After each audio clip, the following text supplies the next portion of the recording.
Antes da gente prosseguir com o terceiro exemplo, né, vale a pena perceber que aquela ideia do útil pelo total, aplicada especificamente no caso do meu diagrama de máquina térmica, né, ficaria desse jeito aqui.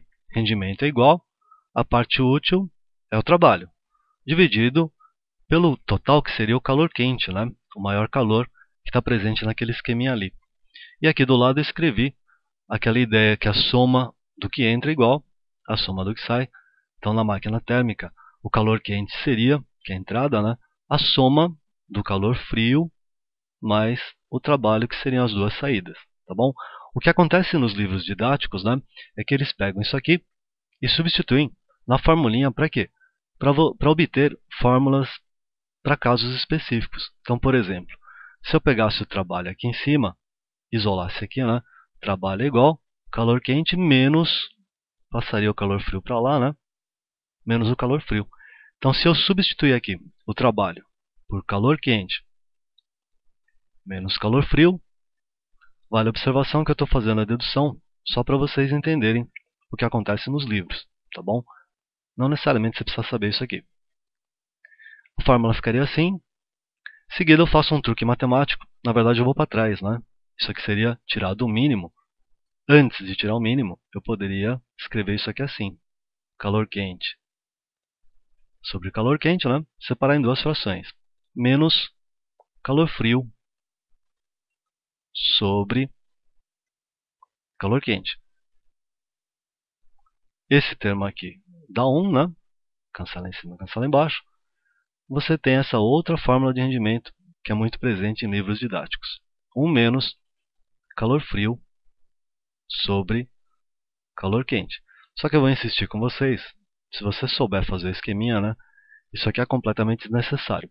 Mas esse formato em particular vai ser legal para o próximo tópico, que seria as máquinas que seguem ciclo de Carnot, né? A gente vai ver que o formato da equação é muito parecido com esse aqui. Tá? Então dá uma pausa nisso aqui. Tem várias outras formas de expressar isso aí, né?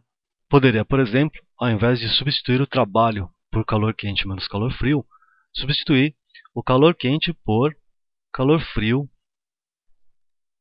mais o trabalho. Tá bom?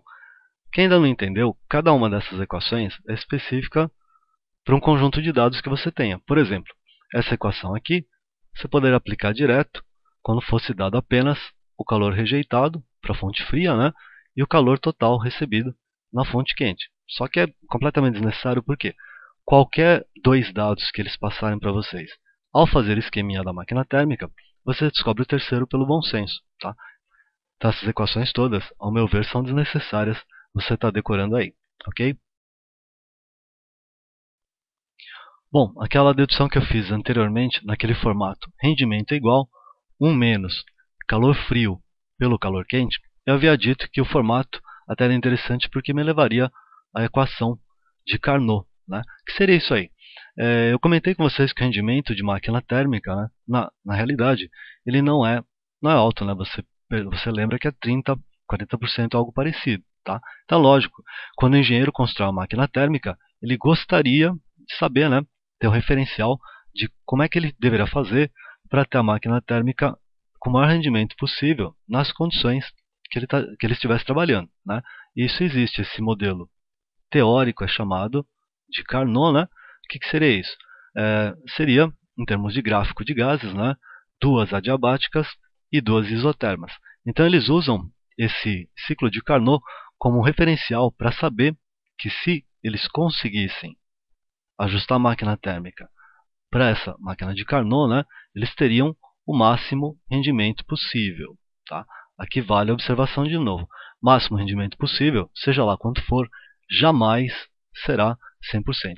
Então é uma hora legal de colocar esse lembrete, né? Rendimento de 100% não existe, ok? Não importa o que aconteça, não existe e não é uma limitação tecnológica, né? Ela não existe por definição, tá bom? Bom, se ele não existe, eu vou calcular esse rendimento máximo para quê? Seria uma projeção, né? O rendimento máximo de uma máquina térmica, teórico, seria seguindo o ciclo de Carnot e daria 1 menos a temperatura da fonte fria sobre a temperatura da fonte quente. Aqui só cabe uma observação. Ambas as temperaturas, né, como essas aulas são posteriores à termodinâmica de gases, essas temperaturas todas têm que ser em Kelvin, ok?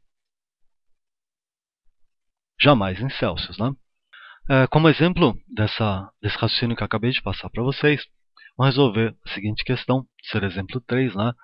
E o enunciado diria o seguinte: uma certa máquina térmica consegue rejeitar 60 joules, absorvendo 400 joules de uma fonte quente, operando entre 27 graus Celsius e 120 graus Celsius. A pergunta é: isso é possível? Sim ou não?